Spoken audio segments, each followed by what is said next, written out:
Our top story, Pushpa Kamal Dahal Prachanda is set to be the next Prime Minister of Nepal. Support to Prachanda comes amid a dramatic turn of events in Kathmandu over the last few hours.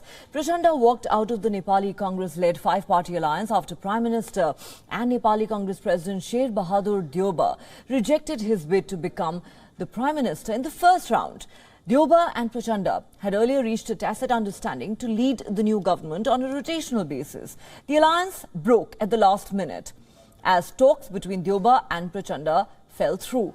After this, Prachanda reached the private residence of CPN-UML chairman KP Oli to seek his support to become the Prime Minister. He was joined by leaders of other smaller parties. A crucial meeting of CPN-UML, CPN Maoist Centre, Rashtriya Swatantrata Party and other smaller parties agreed to form a government under Prachanda's leadership. Prachanda will be sworn in on Monday. He and the CPN-UML have agreed to form the government on a rotational basis. CPN-UML chief KP Oli agreed to make Prachanda the Prime Minister for the first 2.5 years. As per his demand, the new alliance has the support of 165 lawmakers in the 275-member House of Representatives.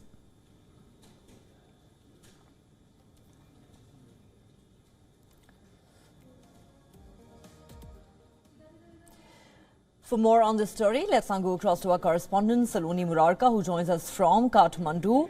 Saloni, massive turnaround there. Prachanda, in a sense, breaking ties with Sher Bahadur Deuba over power sharing. Take us through the details of what really happened today. Yes, to be honest, this was completely unexpected on how the events have turned out. This was after Sher Bahadur Deuba rejected Prachanda's bid to become the Prime Minister for the first half of the 5 years term. Later, Maoist Centre's chair, Prachanda, joined hands with UML, breaking the five-party alliance at the 11th hour to make a new political equation. So now the CPN-UML, along with other small parties, are supporting Prachanda to be the Prime Minister for the first half term.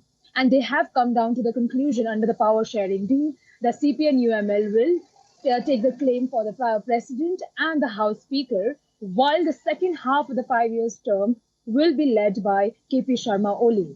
These two leaders are coming together after 2.5 years. They have a history when the things fall out between them, and there was a massive political crisis in Nepal. Between these two leaders, there was a misunderstanding which led to the political crisis in Nepal, and therefore Sher Bahadur Deuba's government had come into the picture. But now, again, these two leaders are together with the support of smaller parties. And now they have said for now, only the president and the speakers and the prime minister's position has been decided. But later, the cabinet position, again, it will be a week-long discussion will go on. The leaders have decided to go to discuss this after he is sworn in as the prime minister. That will take place tomorrow. Also, if you could tell us a little bit more about the man who's going to be the next Prime Minister of Nepal. Prachanda is somebody who, in fact, led a decade-long insurgency in that country. What does he really bring to the table as Prime Minister? To what extent does he enjoy acceptability in Nepal, and what are some of the challenges that he faces ahead? Yes, he is a Nepali rebel leader and a politician who headed the Maoist insurgency for almost 10 years, ending Nepal's monarchy and establishing the country as a democratic republic.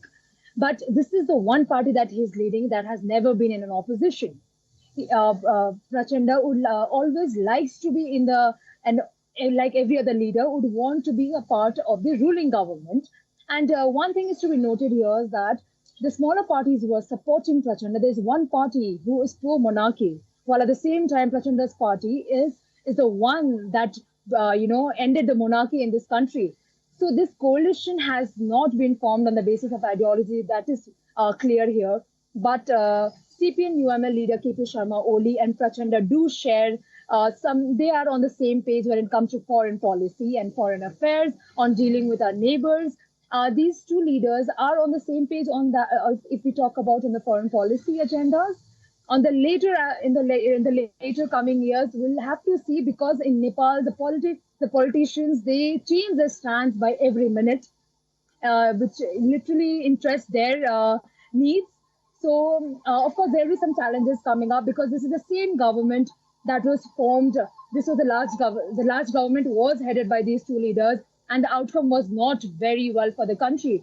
And so we'll have to see how the next 5 years pans out, seeing that there are parties with different ideologies, with different agendas for the countries, all coming together to see how they carry the path for the country. It will be a challenge for sure.